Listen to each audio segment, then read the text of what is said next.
Episode 26 of the Athletes First Performance Podcast. Today, we're talking about the barriers and facilitators to human performance programs within the military. This podcast is based on a paper from Dan Rohn and colleagues titled Perceived Barriers and Facilitators to Implementation of Injury Prevention Programs in the Military, Feedback from Inside the Trenches. The data collected in this paper is from a cross-sectional survey that was circulated to key stakeholders within military human performance programs. These stakeholders include military leaders that are in unit and brigade command, as well as branch specialty leaders. They also surveyed medical professionals, including athletic trainers, physical therapists, occupational therapists, sports medicine physicians, and orthopedic surgeons. Last was performance professionals, including strength conditioning coaches, and personal trainers. The purpose of this paper was to assess injury prevention program stakeholders, perceived barriers and facilitators to implementation of injury prevention programs, and general perceptions of important implementation variables related to injury prevention programs in the military. So today we're just going to take a wide view of the four key themes stated in this paper. And in following podcasts, we'll take a deeper dive into each one of these themes in order to draw out lessons learned and best practices from the key leaders that were surveyed in this paper. So what were the main barriers to injury prevention implementation? A common theme throughout the paper was resources. So barriers include insufficient resources, which is equipment, facilities, funding, and lack of manpower. In regards to manpower, is having adequate number of people on a performance team, as well as having quality program staff. After resources was addressing the unit culture. Significant barriers were units not prioritizing health and fitness, insufficient leadership support and buy-in, and poor prioritization of these programs. Last was insufficient knowledge about how and what to implement, as there was no standard measure of processes or outcomes from which to learn, adapt, and show value of the program. Key quotes collected from the survey were leaders thinking that they know more than subject matter experts and disregarding the subject matter expert inputs. Commanders don't buy into injury prevention and also don't require the soldiers to participate. Having the old school mentality is that we only need to do push-ups, sit-ups, and run to be fit. And even a successful program has a hard time having dedicated leaders show up or prioritize the program. As we move on to the facilitators, you'll notice that they're very similar to the barriers. One of the key facilitators to a good program is having sufficient resources.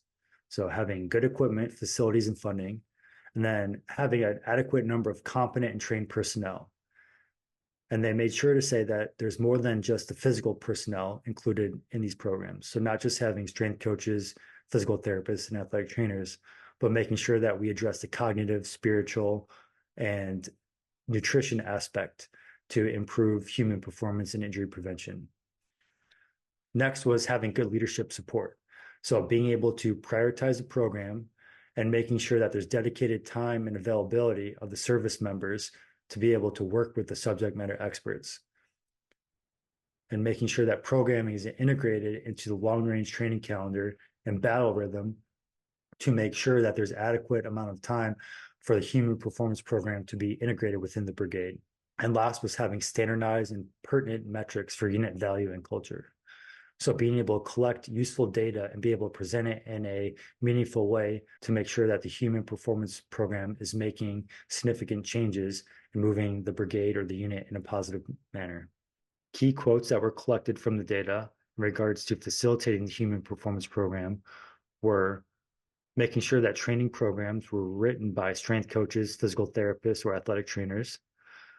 Leadership being able to understand that they are not trained in this area, but know how to utilize the assets to reach the overall injury reduction goal. Acknowledging that soldiers are not athletes and addressing basic foundational fitness needs from the lowest common denominator to the high performance. The next key theme was leadership support. So what are some key examples of leadership support? So leaders can better support programs by mandating or incentivizing participation. So some key quotes here were issuing strict guidance that starts the process of culture change and making it easier for soldiers to attend services provided by H2F. The leaders also need to be able to value the information that is provided by the subject matter experts within the team. So leaders educating themselves about the importance of injury prevention and human performance and being receptive to the evidence-based principles provided by the human performance experts. Next, which I think is most important, is the leaders leading by example. So if the senior leaders in the unit utilize human performance, the soldiers will follow as well. Other quotes for leader support were require and check the metrics of utilization and make it a competition between different units, implement utilization policies for the programs, and allow and facilitate subject matter experts, such as strength coaches, physical therapists, to develop, implement, and monitor physical training and injury prevention for all units. The last key theme for implementation is perceived methods to improve subject matter expert SME collaboration. So this is all about creating buy-in.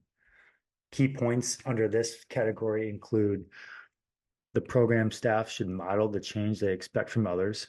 So a quote here is being an example of the values that they want the units and soldiers to have and be seen practicing what they preach. The need for subject matter experts to integrate into unit culture and doctrine. So that means being included in battle rhythms, unit operations, and the long-range training calendar, and helping the soldiers understand how and why physical training plans are developed. The SMEs also need to be able to collaborate the shared goal of getting command support for program implementation.